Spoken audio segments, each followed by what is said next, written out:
Good afternoon, everyone. The Transportation and Commerce Committee will now come to order. Madam Clerk, please call the roll. Alderwoman Spencer.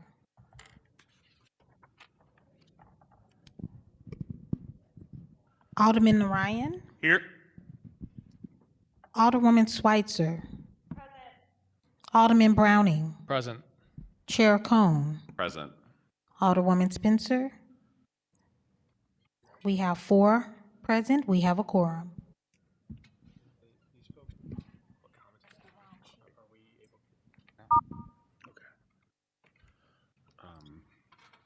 Madam Clerk, I believe Alderwoman Spencer indicated to me that she was going to be calling in remotely.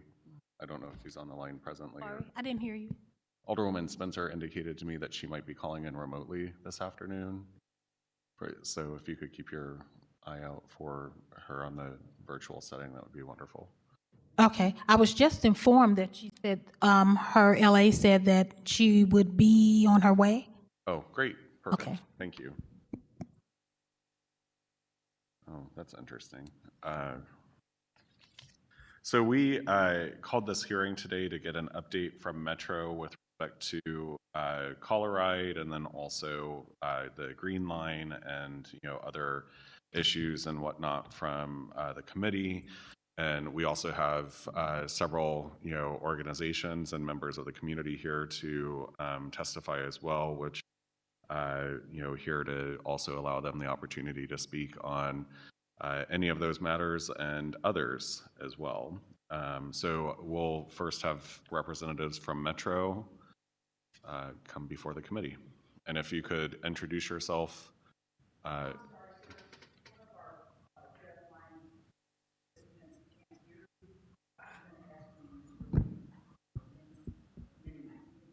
Okay. Happy to do so. But, well, we've. So who's ever speaking, this has to go to that person too. So Okay. Mary can hear. So, Maybe you would sit a little closer to the mic if she can hear you a little better. okay. Are you able? Okay, wonderful. And then one of the legislative assistants, if you could just make sure that this is transferred between microphones, that would be wonderful. Can you grab that? I think we're starting. Yeah. You want me to grab it? Thank you, Caitlin.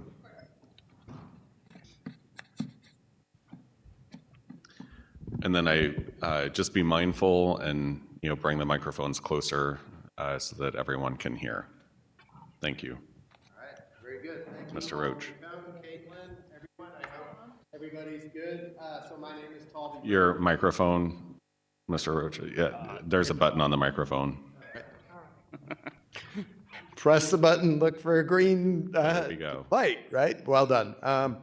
So anyway, good afternoon. Thank you very much, Chairman, for having us. We're happy to come anytime this committee would like to talk about transportation in the St. Louis area. My name is Talby Roach. I'm the President and CEO of Bi-State Development. Among other things, we do run Metro Transit, which also includes Coloride. I have actually with me today my Chief Operating Officer, Chuck Stewart. Chuck is going to tell you a little bit about some of where our performance is to date, but I want to just acknowledge very quickly, we are on an arc of what I would like to call improvement. One of the things that we talked about specifically, even with this committee, roughly a year ago, was how can we improve fundamental Coloride and transit service.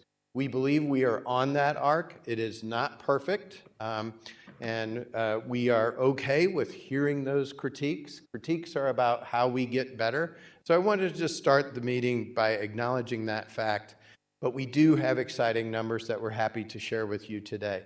Chuck, would you mind coming up? I think if you hold that, are we doing good on that? Good afternoon, everybody. Can you hear me? Fantastic.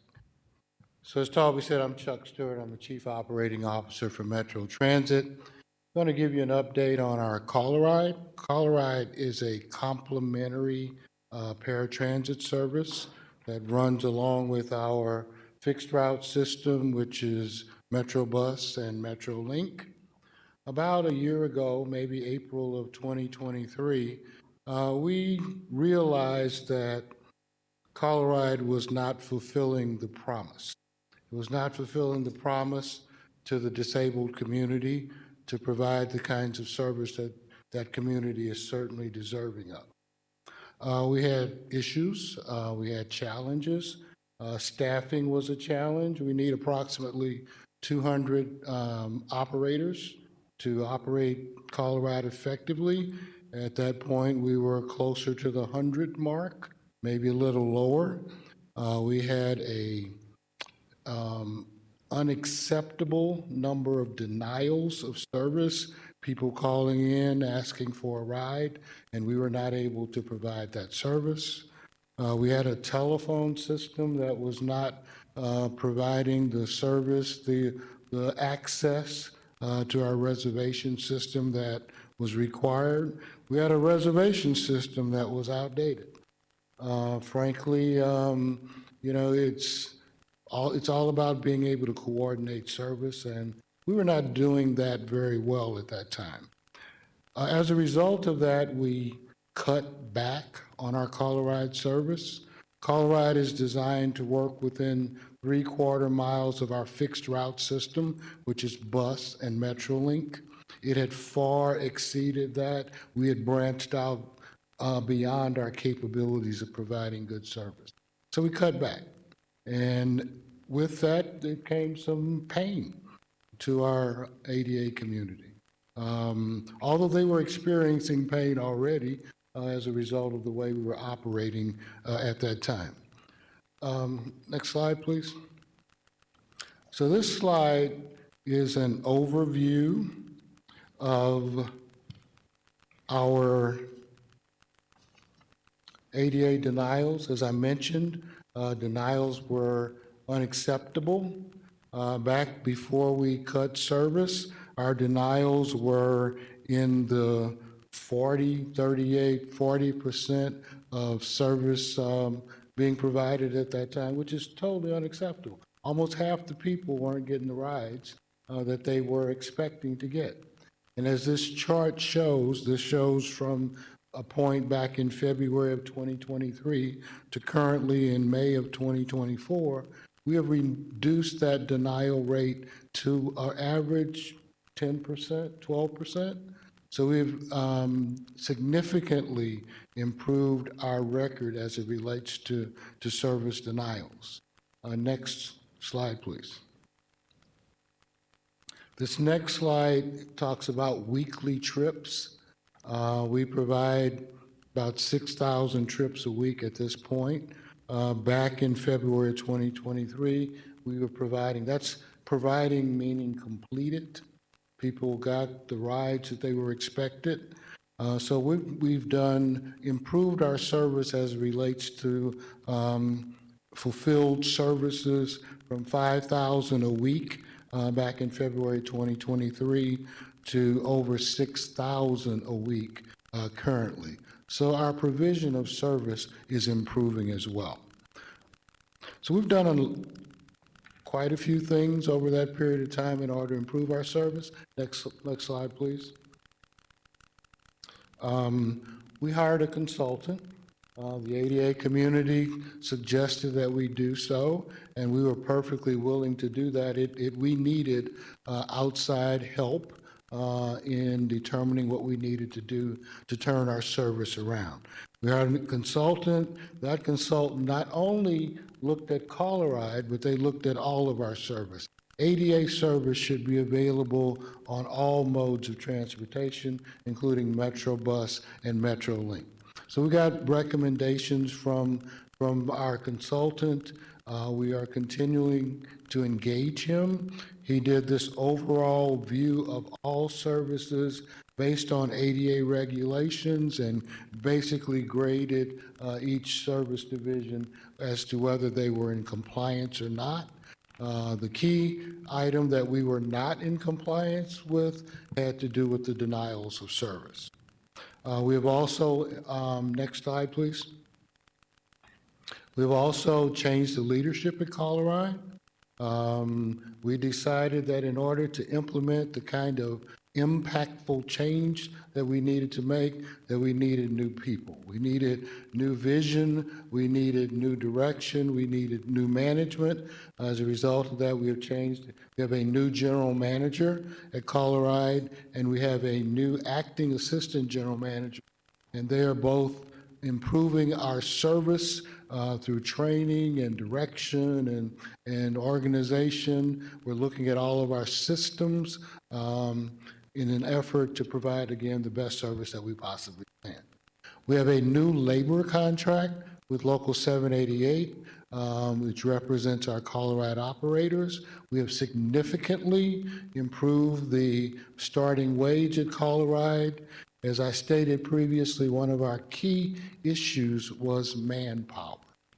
As a result of that, staffing levels are shown at the bottom. We currently have about 143 operators. We've probably added 10, 15 operators in the last month. We continue to hold monthly hiring events, which are focused now primarily on Colorado operators and on mechanics. We need mechanics to keep buses and vans going as well. We've been very successful with our bus operators.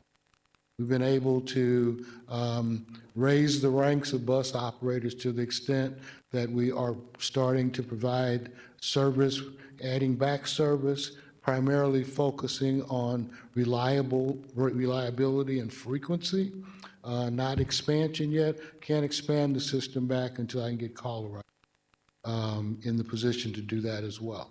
At our April hiring event, we made 50 offers for new Colorado operators. We had an event this past Saturday. We made another 77 offers. I have well over 150 people in the hopper in terms of preparing them to become Colorado operators. We need about 200 Colorado operators to effectively provide the service. My team has promised me that we'll make it to 150 by June, and we're going to make it to 180 by November. Toward the end of the year, we should be in full complement again in terms of Colorado operators. Next slide, please.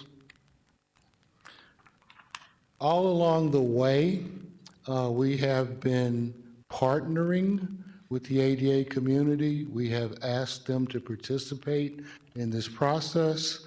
We are holding open houses, and we are doing communicative type things to make sure that we get their feedback as we move forward. We want the system to work. We want it to work for the community. We've been sending out monthly progress updates. We have a customer advisory group that we are kind of revamping at this time. We are doing community engagement. We did open houses all during the month of April. We have events scheduled, 4 events, yes, before the end of this month that will include open houses and a virtual event. We have done a survey. We have reached out. We have asked for the opinion of the ADA community and others on going to single day scheduling, next day scheduling. We've received over 150 replies. We are analyzing those at this point, and we will be making a decision by the end of the month. We'll certainly communicate that decision, and we would be happy for the ADA community to help us to give additional feedback after you've made that decision, and let's all move forward with a system that is working. We have, next slide, please. We have upgraded our phone system to 1 degree already. We started a phone tree. We're trying to do whatever we can to make it easier to call in and make a reservation. We will be implementing a totally new system by the end of this month. We're looking at reservation and dispatching software. Our board approved at their last board meeting an option for us to get into a consortium so that we can have a better choice of providers going forward. We should have a contract for software upgrades or new software by June, and hopefully we will have everything in place by the end of the year. Again, as we start implementing portions of this software, we will ask the ADA community to participate, to give us feedback as we move forward. I talked already about the reservation system and the 150 comments we've received. So bottom line, we are improving. We are not there yet, as Mr. Roach said.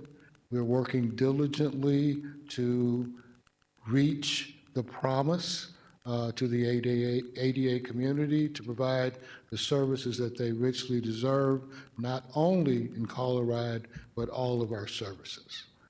That concludes my presentation. I don't know if questions are in order now or. Hey, Caitlin, do you mind? Okay.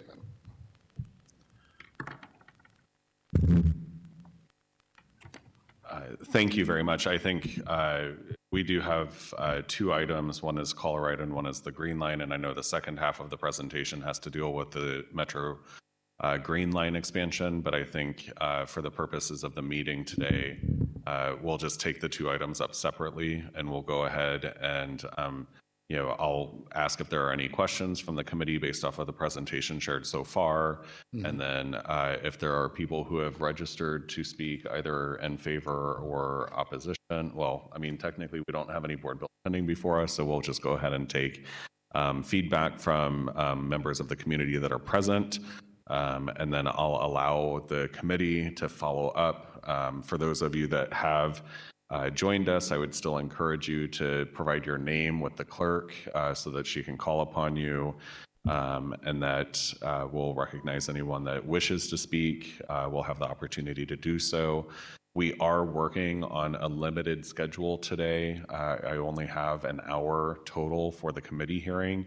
I was just made aware yesterday, the committee hearing was scheduled last week, but at the time that the committee was scheduled, we did not have overtime budgets allowed for St. Louis TV, so trying to be mindful of those restrictions.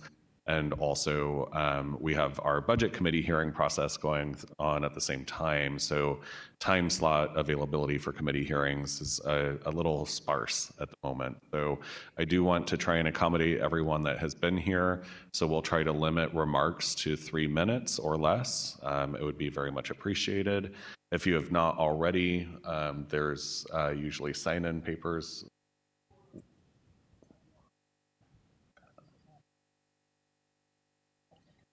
I don't know where that would have come from because I never said anything of the sort. So, and in fact, the clerk was sent written comments for today as well. So,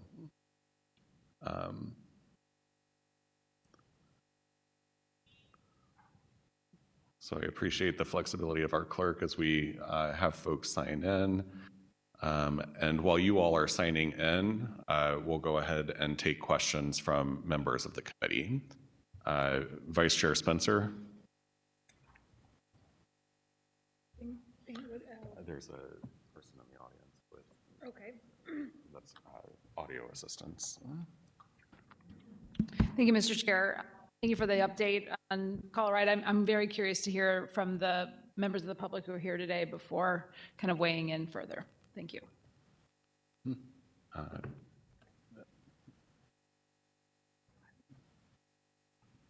Alderman Narayan. Thank you, Chairman Cohn, and thank you for the presentation today. The last time we spoke about Metro staffing, about a year ago, I'd say, one of the big issues at that time that the union had brought up was assaults on Metro drivers.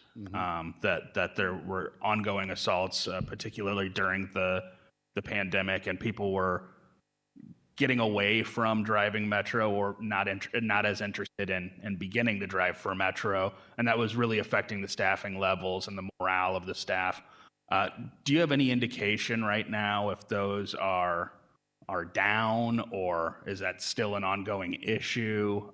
have there been any safety improvements made in the meantime to try and address any of those, to try and keep the staffing levels as high as we can? So I can speak to that from. Hold on for 1 second so I can pass this over to you. She can hear. I don't. Thank you. I can speak to that from the standpoint of staffing. I'm not sure exactly when it was that you were talking to the union, but since over the past year, we have 3 new contracts with Local 788.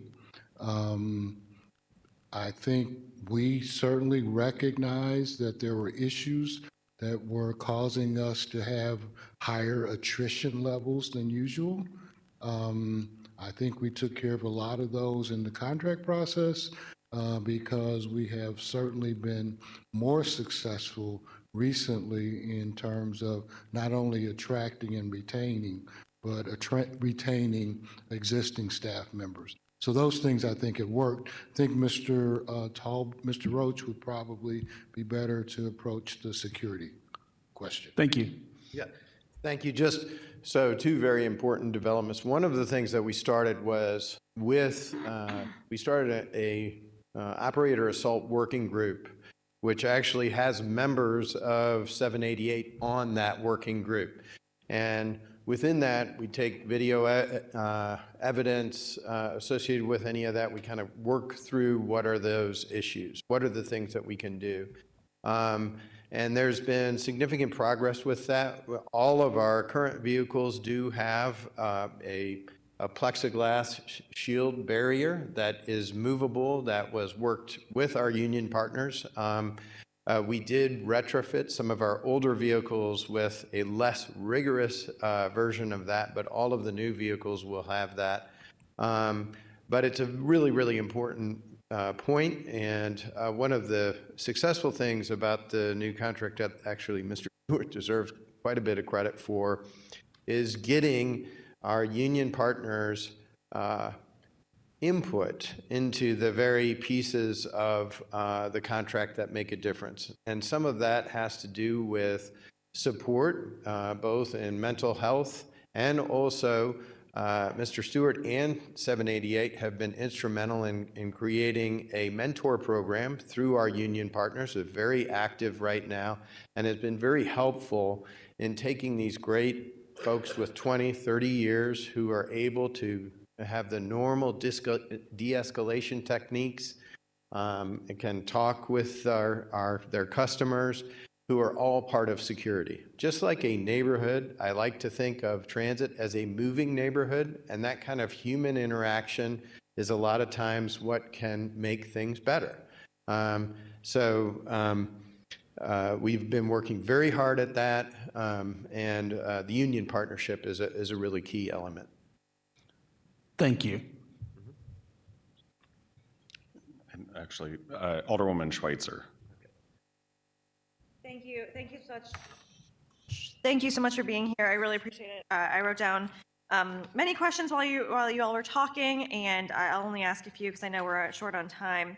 I'm interested in knowing a little bit more about the denial numbers and what makes someone get denied, as well as, you know, I've heard from the community that it doesn't, I hear that you're collecting feedback on the next day reservation system, but it sounds like that's not what people happen from what I'm hearing is feedback. So I guess I'm interested in how those things overlap regarding denials, why someone's denied, and also why there is any thought from Metro that perhaps a next day reservation system would be beneficial to the customers it serves. Absolutely. Chuck and I will handle that one. So ideally, the goal is actually to have not only a next day, but an advanced reservation, okay?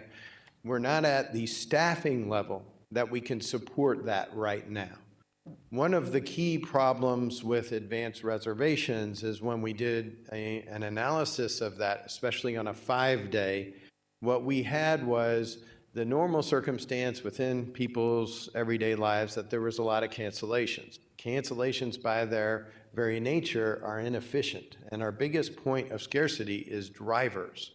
So we literally are out talking to people about this idea to see if there were a way to schedule that would cut down on that number and make those numbers a little more efficient, okay?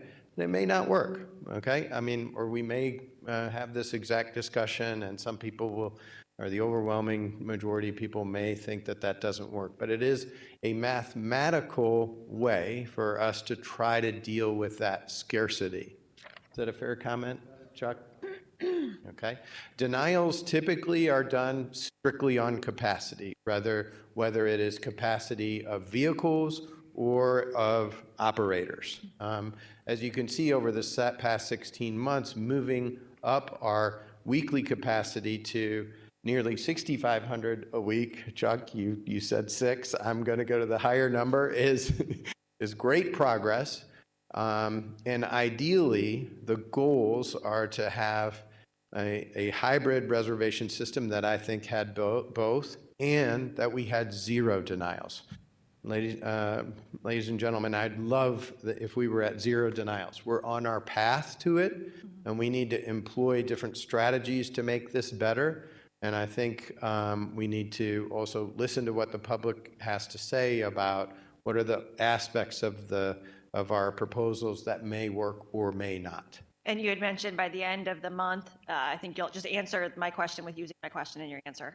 By the end of the month, you're providing the data from the research and the surveys that you've been doing about whether or not this change will go into effect. This isn't a guaranteed thing. Exactly. So we have a federal Question while you answer. Yes. So that You asked about the survey. Alderman Schweitzer asked about the survey information and compile that. Yes, we do have a federal obligation to compile and reach out to the community. And we do normally put those responses up on our website. And then we take a look at that in our obligation to fulfill our public outreach piece, which this may not be a federal requirement for this piece, but we do it. It's just a good practice. So we will analyze that and take a look at where we are along with the balance of our scarcity. So we will fulfill that obligation. And no decision has been met. Literally what the community has asked us to do is do a better job of talking to them in advance of some of these ideas. We're attempting to do that. And so we're in the midst of it. Thank you. Same thing. I'll just kind of ask my question if you could repeat. We talked about the current communication between Metro and disabled customers and improvements that have been made. And I've heard that improvements have been made, but maybe not to the extent where everyone feels completely comfortable. Can you talk a little bit more about what next steps we should expect? Sure. So we send out a monthly update, which I send to everybody on the committee. I try to text some of you who I know everybody gets hundreds of emails, so we do that. We had, I think, 3 meetings in the month of April. I'm sorry, Alderwoman Schweitzer, you asked about, to reiterate the public meetings. So we are doing that based on, actually, in some of the critique of our public meetings, there was a couple of people who felt like they were a little frustrated with the form and focus of our online meeting. So we look at those criticisms and we try to make some adjustments. So I talked to the staff, Chuck in particular, and our communication staff about adding some public meetings so that we can make some adjustments. You guys are very familiar with the public meeting process. It can be imperfect, and we want to be productive, get through in a reasonable period of time, but also be sure that our ears are open to the majority of the public. So, so we're making some adjustments there. I felt that a lot of the conversations were really great. They included some critiques and criticisms, and that's fine. We need to lean into those and see them as opportunities and make it better. Thank you. That's all my questions. Alderman Browning. Thank you. And thank you, Mr. Roach, for being here today. do you anticipate that if you're successful in your hiring efforts, and it does appear you're making improvements there, I want to acknowledge that, do you anticipate that if you're successful in your hiring efforts, the service levels will be able to improve to the level that is being asked by, specifically of Coloride, by Paraquad and other advocates for disabilities?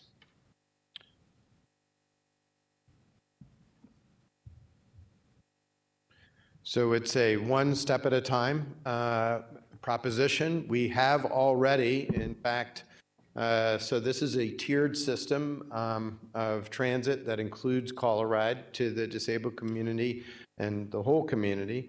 And as we were able to recover some of the employment initially on Metrolink and MetroBus, we were able actually to restore several of the bus lines. As a matter of fact, I believe there were 17 of those lines that we replaced in January. That meant in frequency. So where it would have been, let's say, a line where we had to move to hourly service, we moved it back to half hour. Okay, so we've already done that step on the MetroBus and Metrolink side.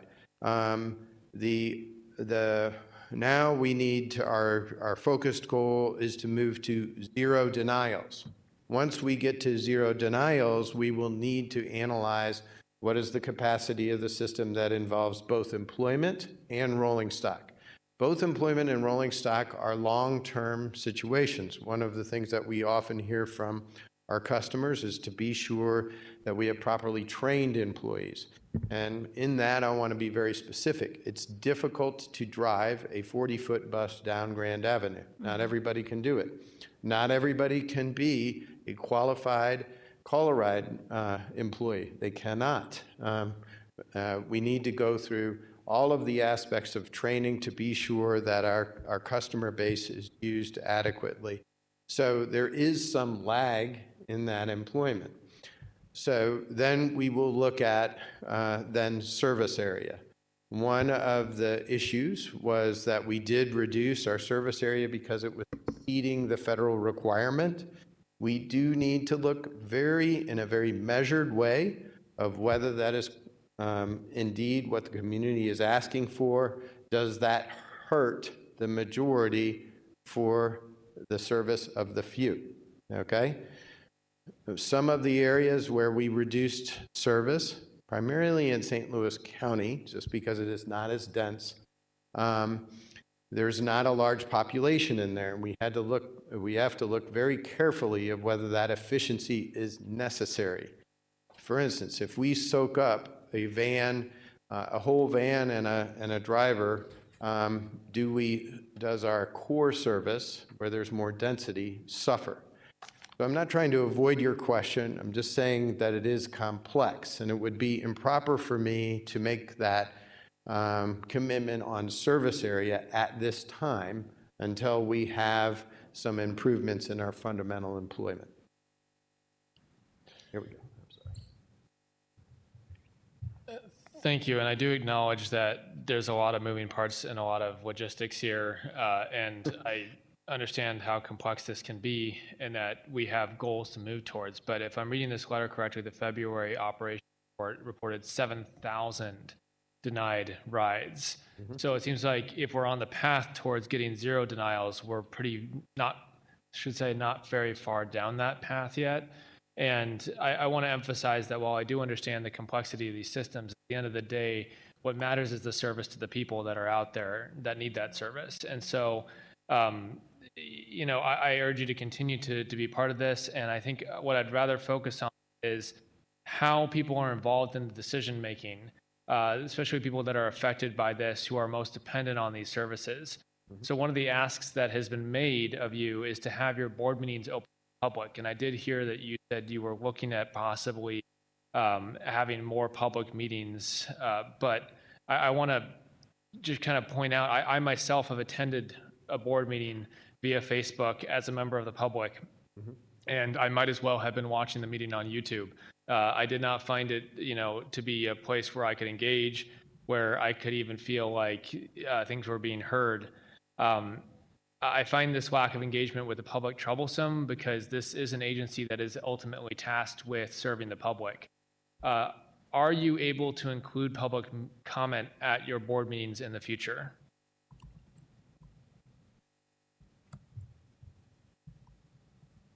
So yes, we can do that, and we have public comment that is through an online process right now that was changed through the pandemic.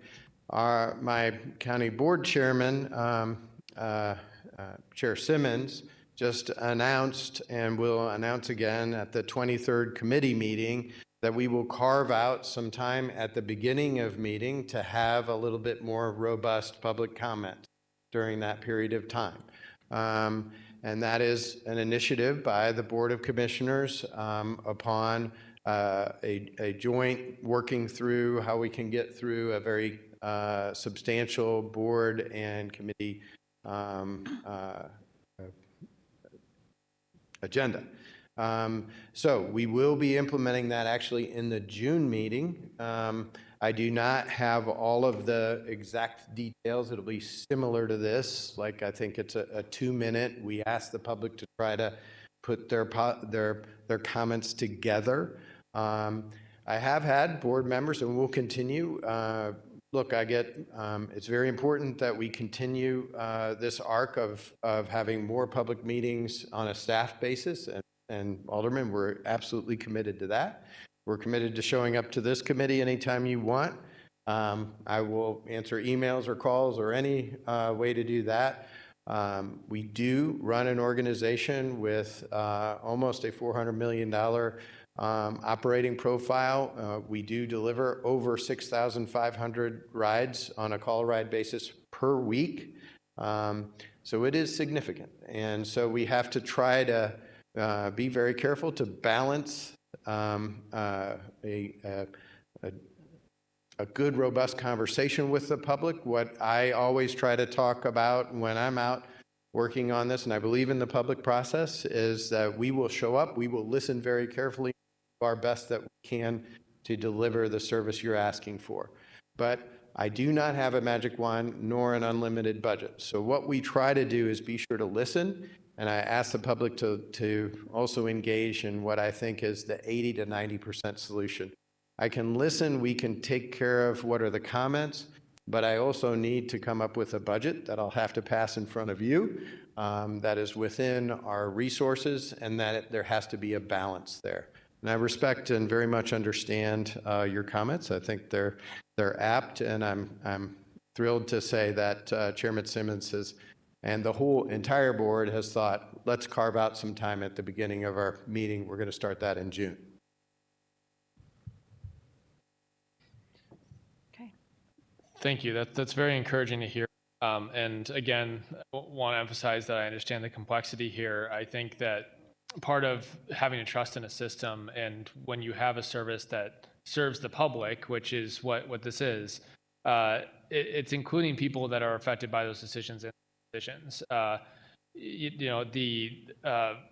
slogan that they go by is I'm gonna mess this up. I don't have it in front of me right now, but it's not about us without us. Yes, there we go. Nothing about us without us, which I think is very apt.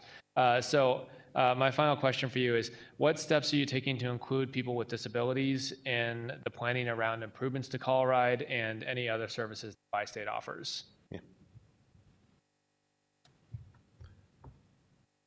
So there's both the planning that we've done historically and also what we're doing moving forward. We are committed to having these robust debates and moving forward and reaching out to the community to be sure that we are moving along like this, so we can see that commitment. Sometimes that means changing your mind about some ideas, and I think me personally, I've been able to do that and have been willing to do that with staff, so we will commit to additional meetings like that. I did talk specifically with my Board of Commissioners. That is their decision to go with that period of public comment at the beginning of their thing, so I can commit on behalf of my Board of Commissioners. We can make that commitment, but we also do have some history of of consulting with the ADA community that sometimes when I've looked into the files, I've found out that we've done so. One of the comments was, for instance, consult us about rolling stock. And we've done that actually within our files, both in 2017 and 2020 through our staff. We've asked for members of the community to review our vehicles. That's a great and important step, and we'll continue to do that. That was done in the past, and we'll do it in the future as we make. And what's really interesting is that members of the community can highlight certain aspects about our rolling stock. The blue vans in particular have specific yellow bollards that were added to them based on an individual who was vision impaired and their critique back in the 2020 review. My point is, I didn't off the top of my head know or remember in a vast organization that we had done those. But we have, but we need to continue to make that commitment is the point.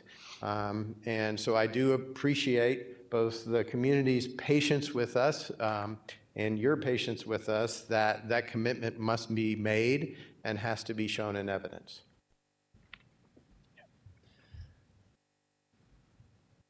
Well, thank you again, and I appreciate you being here today to answer questions. I think we'll hear from the community now, and I really appreciate everybody who's come out in the rain and understand it wasn't the easiest journey here. And just want to end on the note that, you know, engaging the public is one thing, engaging a population that you know that you directly affect and that will be more impacted by these decisions is another thing. And I think that, you know, a general public and openness to the public is great, but an effort to be more accommodating to people, especially people who have no other options to get around, is very important in your decision-making process. So I would encourage you to continue to find ways to involve that community in your discussions around the decisions that you make to improve this service, because again, nothing about us without us. Thank you.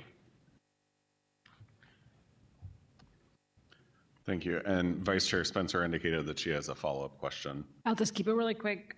In the presentation you mentioned, it was sort of indicated that it was the general public that was asking for the rides, but I'm understanding from a large amount of communication from members of the public who I believe will be testifying really soon here, that the ask was for a 1 to 5 day. It seems to me that if what we're doing is requiring next day requests, we're sort of putting people in a very precarious scenario. It's kind of disabling people to plan for doctor's appointments and other things.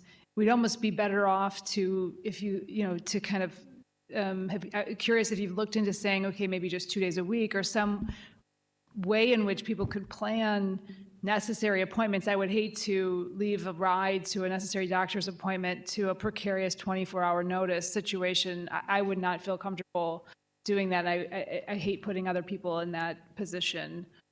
So yeah. As far as, I think it's important to allow people to plan for necessary modes of transportation. And if we're disabling that entirely by only allowing for a 4-hour notice, I think it's putting a very precarious situation on people that are already having mobility challenges. I think I can address that. I have seen the preliminary results from the survey, and I can pretty much guarantee that we're not going to one. Okay, I can guarantee that. Frankly, we got recommendations all over the board. Out of 150 people, maybe 50 people said absolutely no, and everybody else, there were various inputs.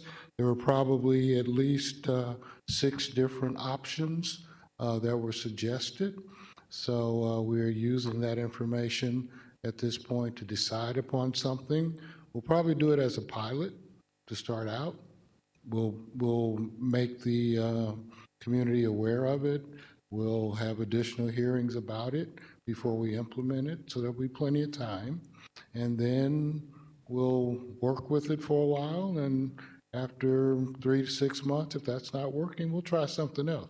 The objective is to improve the service to the extent we can. I just want to encourage you to allow for a plan in which allows people to plan Yeah. for necessary transportation. That's all I have, Absolutely. Mr. Chair. All right.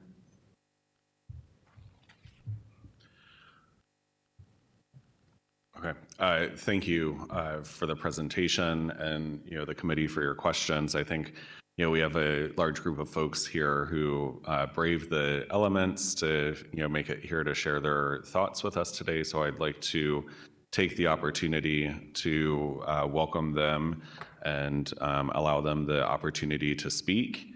And I believe a number of them have registered. And so, Madam Clerk, if you could start calling names, I would appreciate it. Ms. Lynn McSorley. Thank you, Caitlin.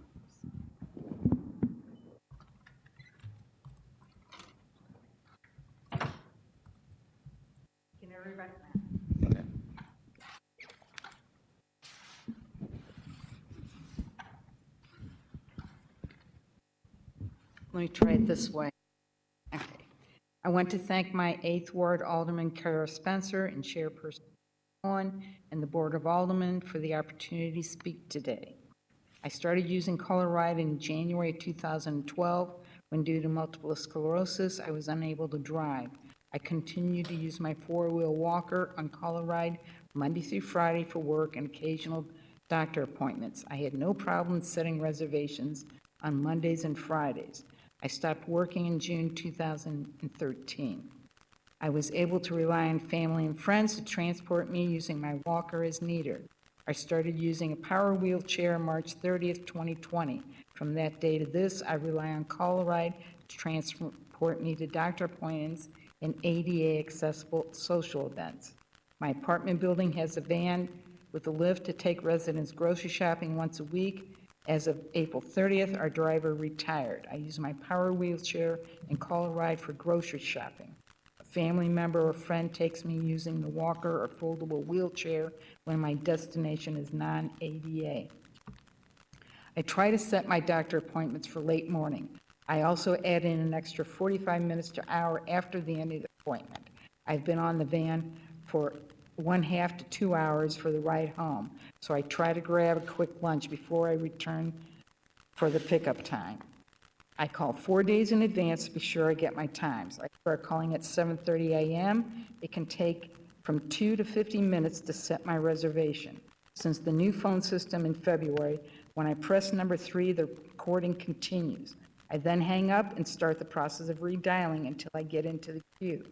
I dial anywhere from 1 to 154 times to get into the queue, then wait on hold for a person to answer. The suggested change to only the day before calling to set a reservation is a bad idea. If I call the day before and cannot schedule a ride, I would have to try and find someone to take me. 1 to 12 hours is not enough time. 12 to 24 hours is not enough time. I would then be forced to cancel and reset doctor appointment for several weeks or months out. If I'm scheduling for an event, the tickets are non-refundable and I would lose the money. Thank you. Thank you.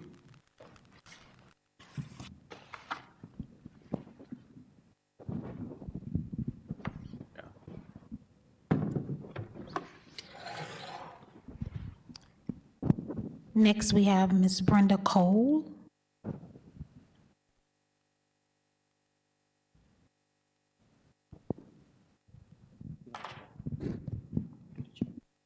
That would be good.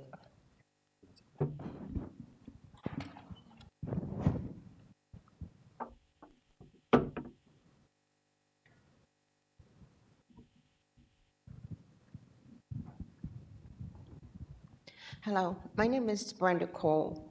I first became acquainted with Bi-State as a little kid.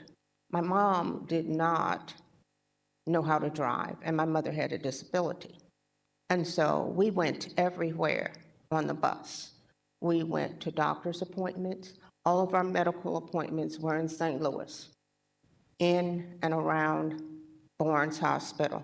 I was born at Barnes Hospital. There are certain things that I am sensitive to as a result of that experience. I remember when we went in and we were the first ones to arrive in the morning and the lights were not on. Additionally, when we left, we stayed until the lights were again turned off and we had not been serviced.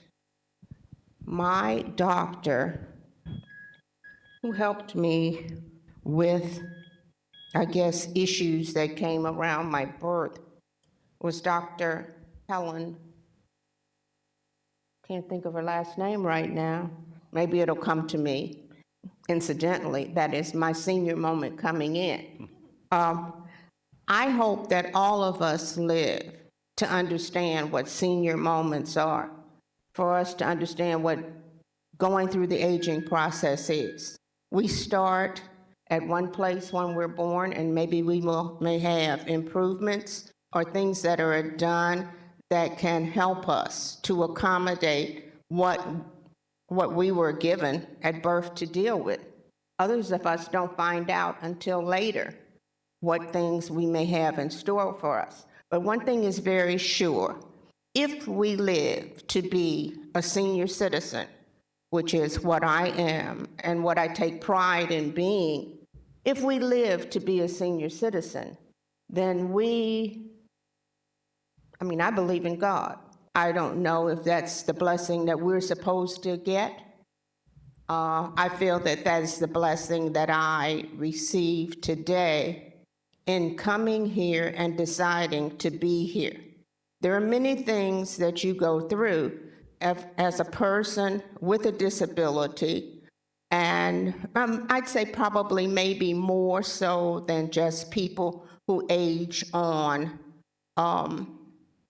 and pick up things that happen during the course of living. I think that all of us should consider that if we are lucky, we will have that experience. If we're unlucky, we may not live to be that long, but there are things that we need and accommodations that we may need.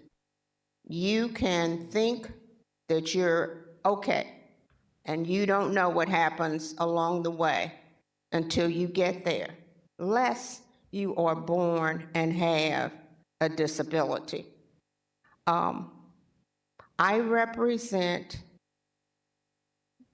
I feel some of all of those. My mother had a disability. She was born with it. I knew there were expectations of me as a child to try to accommodate whatever her limitation or shortcoming may have been at the time. And every time I go back to think some of those or think of them, I find myself thinking of a bus experience.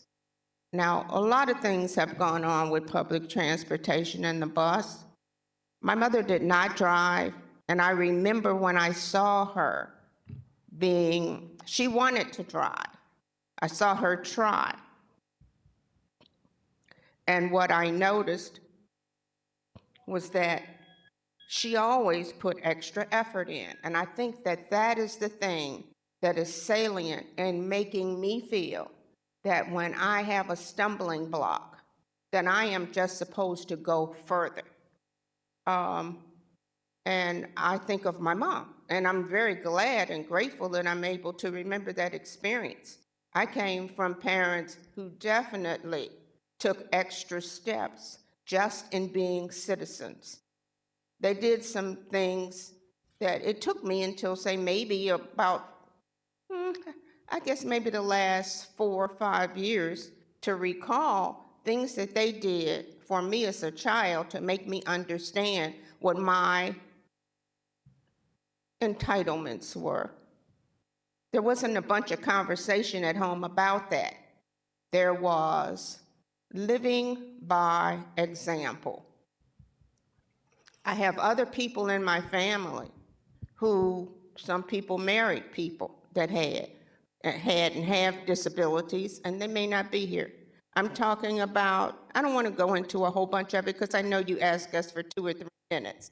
But, my sister has a husband who's passed away. who was blind. He was blinded as a result of things that happened to him in birth.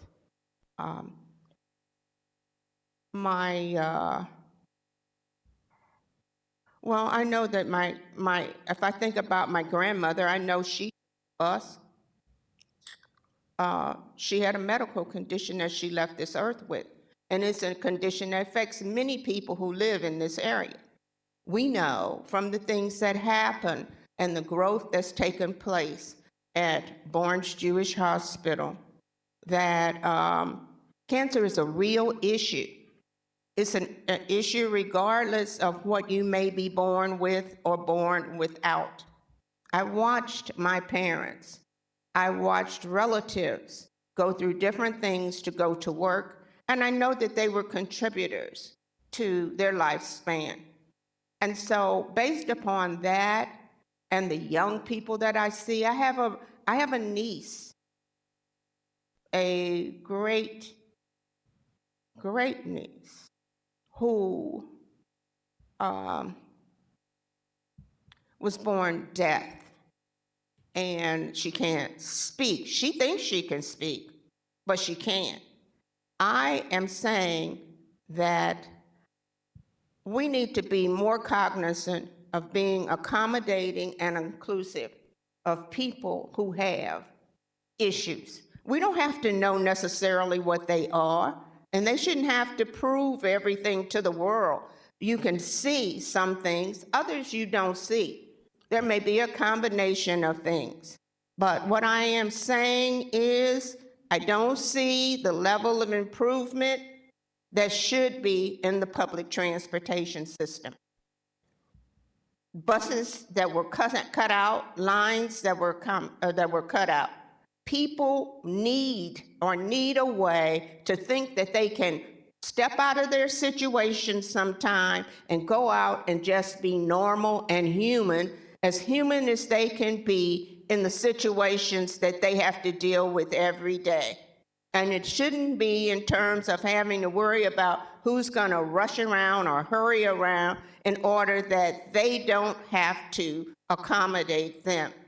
So as far as I'm concerned, this whole thing would make all of us better people if we can understand that we have to take some time and do some things that are inclusive of people.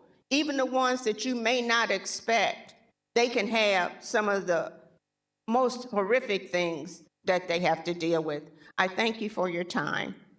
Thank you very much.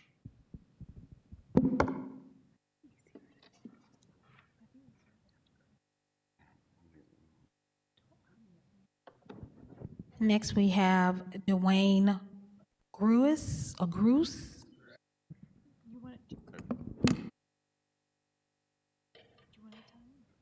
I'll start timing.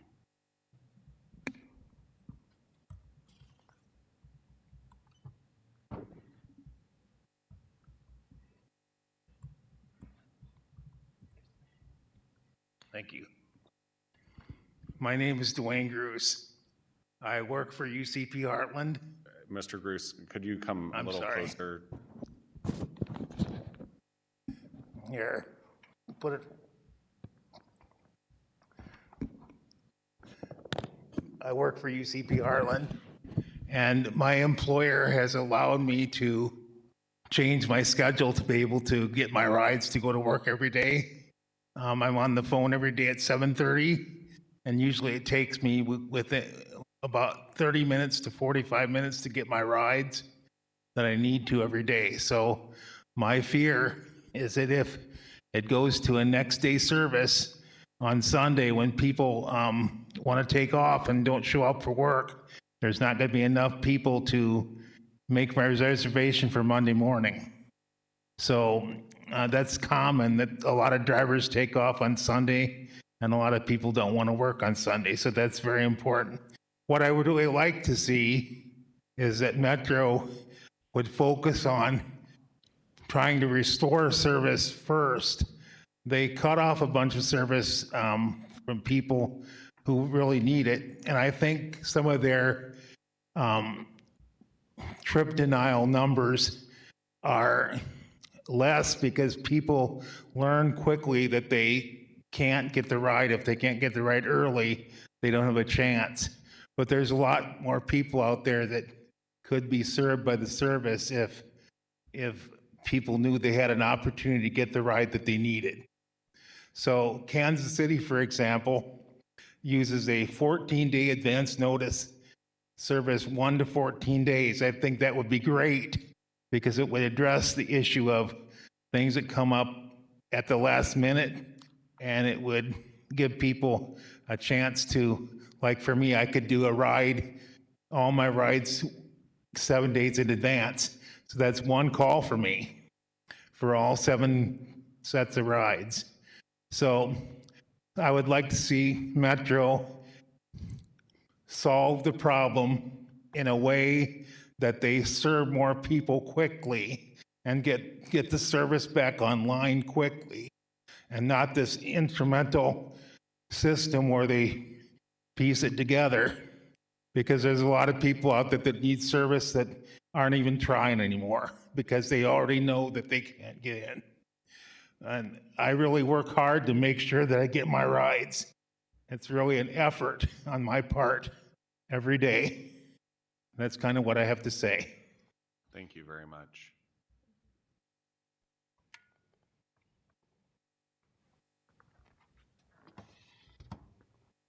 Madam Clerk.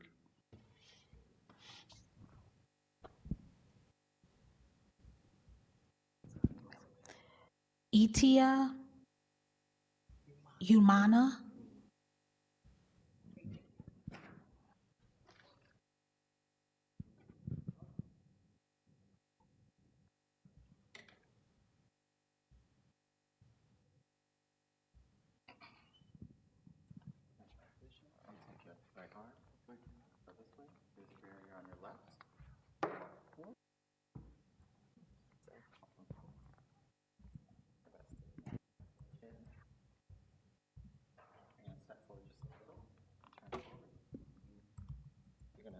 Hold on to that.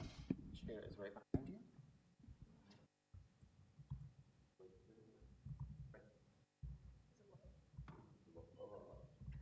Same type of. Microphone on the table in front of you. Right hand. Microphone. Thank you. Good afternoon. Afternoon.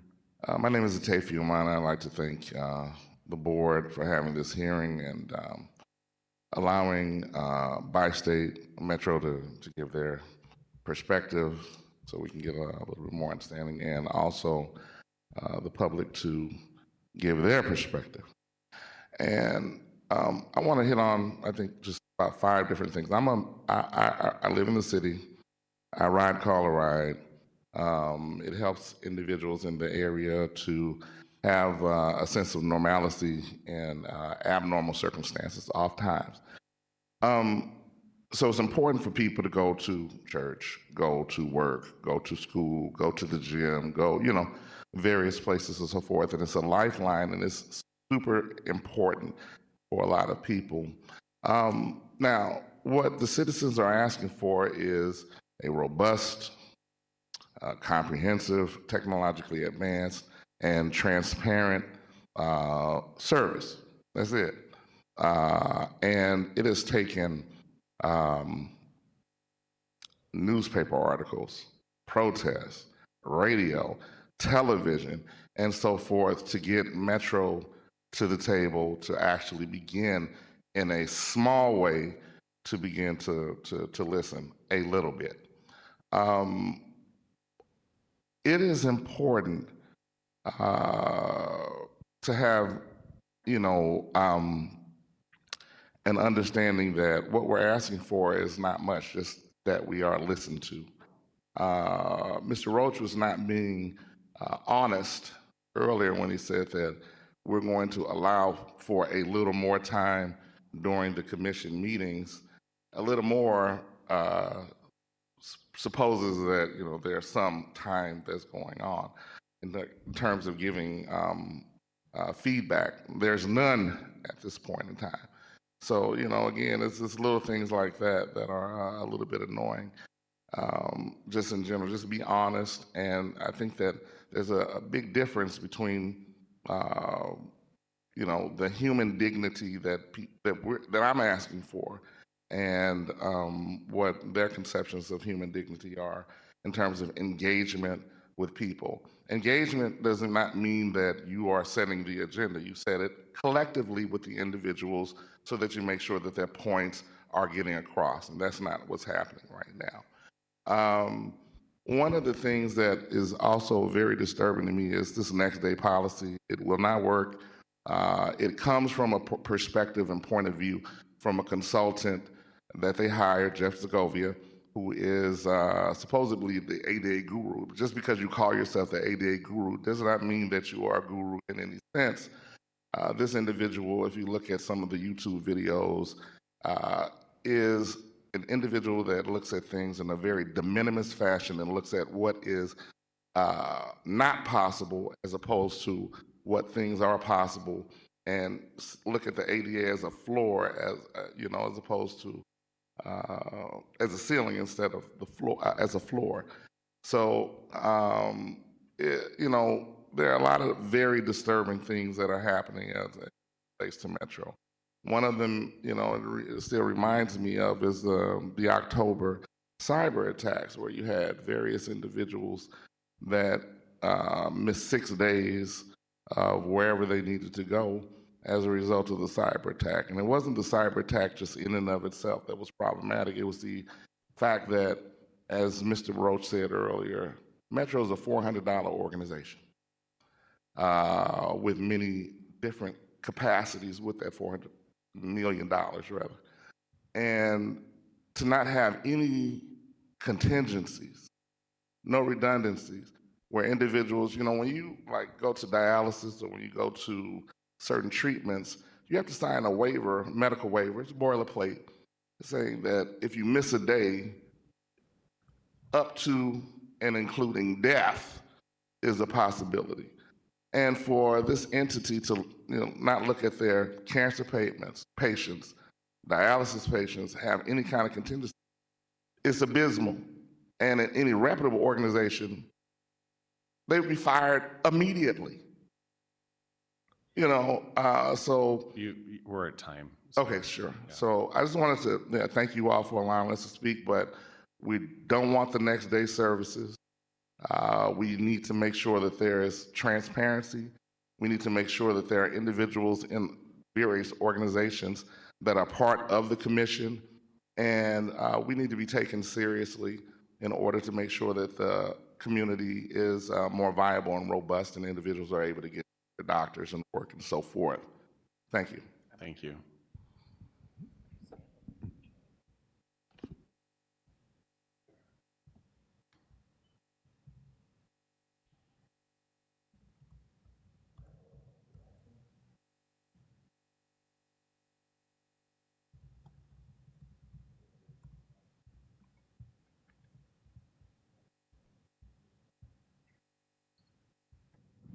Next, we have Ms. Lori Becker.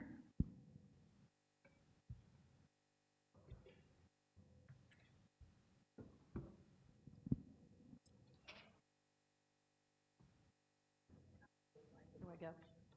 Oh, right here. Okay, thank you. No, or should I be sitting down or standing up? Here, I'm going to have you. Oh, okay. Sure. Good afternoon. My name is Lori Becker. I am the CEO of the Starclough Disability Institute. And on behalf of my staff and board and the hundreds of disabled professionals that we serve every year, I want to say that transportation is consistently, by and large, the foremost barrier to employment for people with disabilities in our community, likely nationwide, but in particular here in St. Louis, we have a pretty poor track record of providing equitable access to transportation to all of our citizens. The disparity, the discrimination, the lack of equitable options should be illegal. Denials of trips, whether you're a Call a Ride user or if your bus route gets cut, those experiences not only impact your bottom line, whether it's you getting to a doctor or getting to work or getting to church or wherever you're going to meet friends. Not only does it directly impact those logistical matters, it impacts the psyche. People feel trapped because they literally are trapped without any ability to move throughout our region. Trapped, isolated, frustrated, angry, and traumatized. This is not only a transportation issue, it's a mental health issue. It's a physical health issue. And I want the elected officials who oversee by state and metro to really understand the ramifications that this has on your citizens. I am a person with a couple of mostly non-visible disabilities myself, both that have prevented me from ever getting a driver's license. And when my only bus route to get to work was cut during the pandemic, I was overwhelmed with angst, and I wasn't able to perform my job. I had to sell my house and move back into a neighborhood where I had better access to public transit. So not everybody relies on Call a Ride.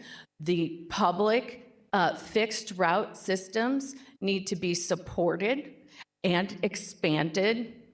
The federal minimums, as were mentioned earlier, is the floor, and there's nothing legally preventing Metro from expanding beyond the federal limits.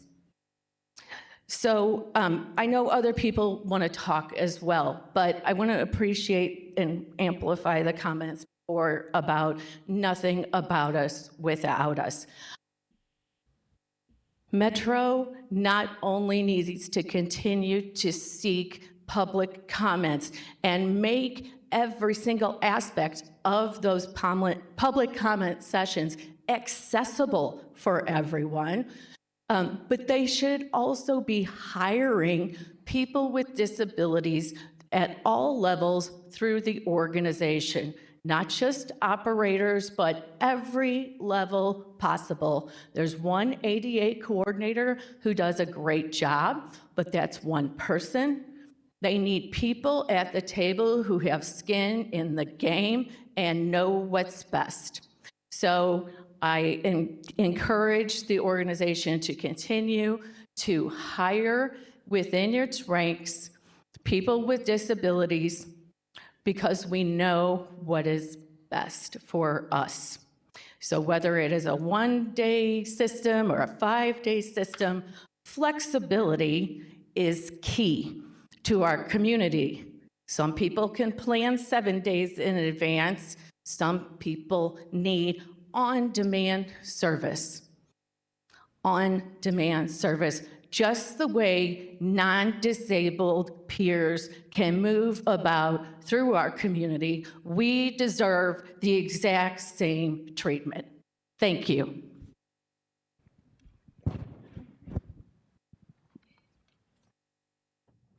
Next, we have Ms. Mary Hale.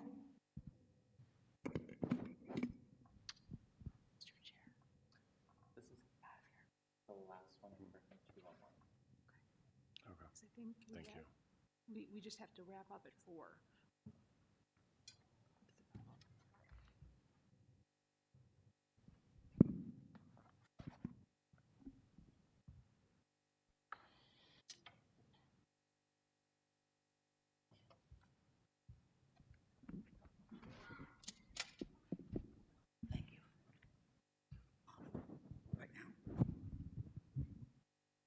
Okay. Okay. Good afternoon. My name is Mary Hale, and about 16 years ago, we moved here to St. Louis from another state. At that time, we specifically looked for and bought a home on a main bus route, because where I moved from, I was using paratransit, and I knew how important it would be for me as a deaf blind person. At that time, it was reliable. I was able to schedule, for example, doctor appointments, and I could call 3 days ahead of time, and I was certain I was going to get my ride back and forth to my doctors and other events as well. But in other words, it was reliable, and I could rely on it. Since then, there's been some changes, as we all know. At this point in time, I specifically want to address the issue of next day reservation. Personally, I feel that is regressing and going backwards. The 3-day option really worked out well. I would rather see it go to a 5-day option even, not add 2 days. Don't remove 2 days. Next day only is going to impact so many people in so many difficult ways. If I cannot get a ride first thing in the morning when I first call, and I have to cancel my doctor appointment, they're going to charge me $25, $30, whatever it is they're going to charge me. Most doctors nowadays, especially specialists, they have the 24 to 48 hours notice that if you don't cancel, outside of that leeway, you're going to get charged. And then, as I heard earlier, we have to reschedule, and that could be months off. There's a shortage of doctor hours as well as everybody else. My main point here is don't regress, please. Let's move forward. Next day is a good option if it's available, but don't make it the only option. That will drastically impact the disabled community. Thank you. Thank you.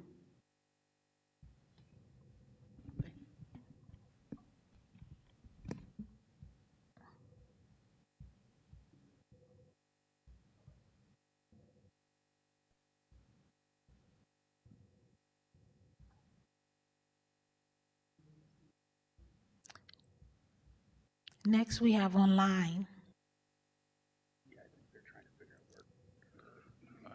Do we only have online at this point? So she's welcome to sit anywhere. Madam Clerk, if you could call the next. We have Patricia Hall. I don't know where the speakers are.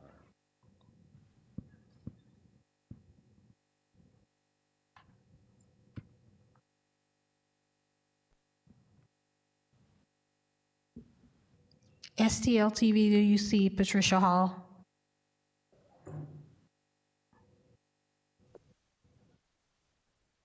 Can you hear me? Yes. Okay. Hi, my name is... We can't see you. Can you hear me? Okay. Okay, can you see me now? Yes, ma'am. Thank you. Okay, hi. My name is Patricia Hall, and I'd like to comment on several things.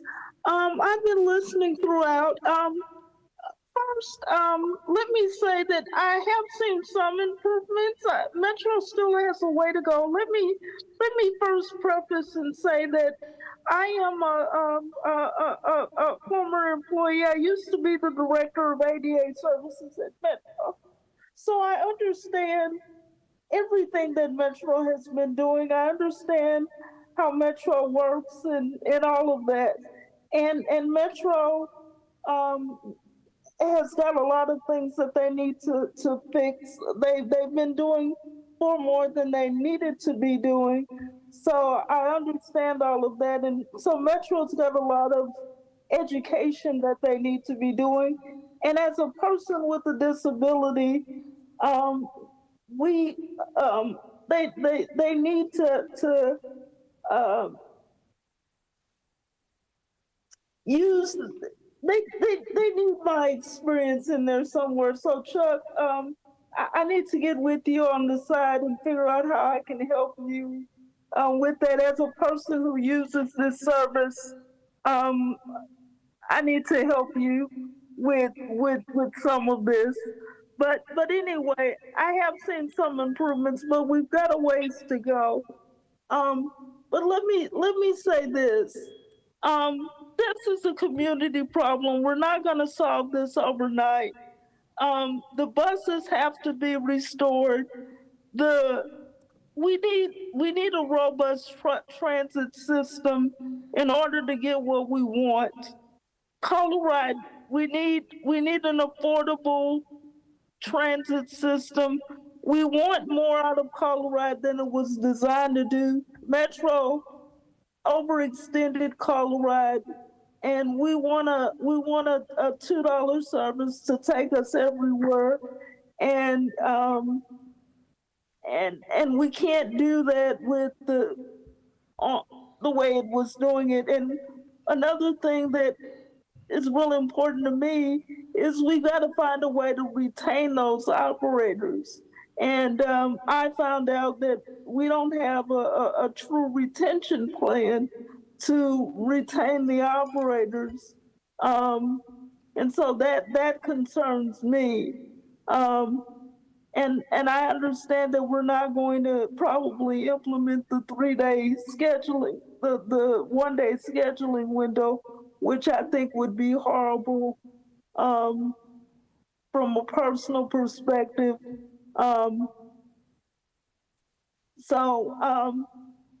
But like I said, I think Metro's on the right track on some things, but I do think we've got to continue to work to engage the community. I think there's a lot more listening that Metro needs to do, and education that needs to go on so people understand what Metro is and isn't required to do, and then how can we go beyond the ADA requirements in a reasonable, incremental way. You're at time, Ms. Hall. Thank you. Thank you. Next, we have 2 more that just signed up, but next we have Elton Thomas. Hello, and thanks for letting us speak today.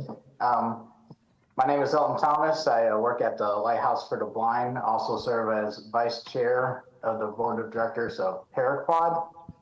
And I would just like to share Max Starkloff, who founded Paraquad and also Starkloff Disability Institute. He was known for saying something, and I was thinking about that this morning, that the lives of people with disabilities are complex and very difficult to be comprehended by people who do not have disabilities. And I think this is an important statement because here we have Metro making decisions for the disability community, but how involved is the disability community in those decisions? Along with what Pat Hall said, there has been some victories this year with e-fare. Has been gotten very positive feedback from my peers. The Colorado driver raises have gotten positive feedback, and the single phone line has gotten positive feedback. But also what Patricia said and others said, that there's room for improvement. I loved Lori's testimony because she touched on how transit is a barrier for people with disabilities. And this morning, I had a conversation with a coworker who works in the office, and she works different hours than other blind people that work at my agency. And she told me she's desperate. she's very desperate because she works different hours. She cannot get a caller ride to work and home every day, and she's spending a small fortune on Uber rides. And she says she's very desperate for someone to fix this, to be able to get her reliable transit to work and home. She's spending a lot of money. It's a financial hardship for her. And she's not alone. There's a lot of people with disabilities, you know, like 7,000 denials. That means we have to dish out cash for Lyft or Uber or a taxi. So that's something that really needs to be considered pretty hard.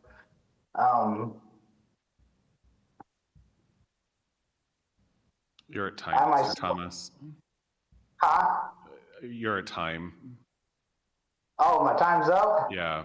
Unfortunately, we only have the room until 4 p.m. and it Oh, okay. Sorry. Okay, so I'll just put something in the chat for you guys to read if that's okay. Thank you very much. And I do want to reiterate, for anyone that didn't have the opportunity to speak this afternoon, you're more than welcome to email any comments to the Board of Aldermen via the clerk, or you can email me directly as the chair of the committee, and I will make sure that the comments, remarks that you email are shared with the rest of the board. And I know some of the groups that are here, I'll make sure that they have the email addresses necessary to do that. My apologies. I know that we had some pretty tight time boundaries today, and we didn't even get to the second item on the agenda, which was updates relative to the Green Line. So I would appreciate Metro by State coming back to have those discussions as well. But at this point in time, we're at a time boundary. So I do want to express my appreciation to everyone who was able to make it today for the thoughtful remarks and feedback. And, certainly as a committee, we don't have direct oversight of Metro and Bi-State, but we do have a little bit of influence with respect to the budget, which my vice chair is also chair of the budget committee. So, happy to continue the conversations and the listening and learning around the topic. But again, thank you all for your time this afternoon. And if you have any further comments that you'd like to provide, again, feel free to email those to either myself directly or to the clerk of the board so that it can be shared with the committee and the rest of the Board of Aldermen. With that, we don't have any other items on the agenda, so I will entertain, and it looks as though all members were present, so I would entertain a motion to adjourn. So moved. It's been moved by the Alderwoman from the 8th Ward, seconded by the Alderwoman from the 1st Ward, that we adjourn. All those in favor say aye. Aye. Any opposed? Hearing none, we stand adjourned.